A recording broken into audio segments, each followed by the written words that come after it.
गेले काही दिवस मतदार यादीचा गुद्दा गाजतोय। मात्र भाजपने मतदार यादीमध्ये घोटाळा केल्याचा आरोप विरोधकांनी केलाय आणि त्यावरूनच मंत्री उदय सामंतांनी संजय राऊतांना टोला लगावलाय।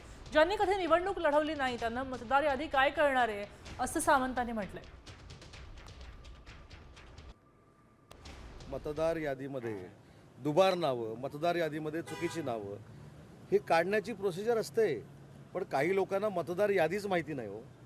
जे कधी स्वतः ग्रामपंचायतीच्या निवडणुकीला सामोरे गेले नाही त्यांना मतदार यादी काय कळणार आहे।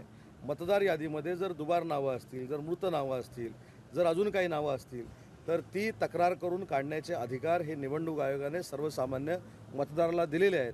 पण ज्यांनी कधी स्वतः निवडणुकाच लढवल्या नाहीत ते आता मतदार यादीवर बोलायला लागलेले आहेत, हे आमचं दुर्दैव आहे। आता isakal.com आहे देशातील नंबर 1 ची मराठी न्यूज वेबसाईट।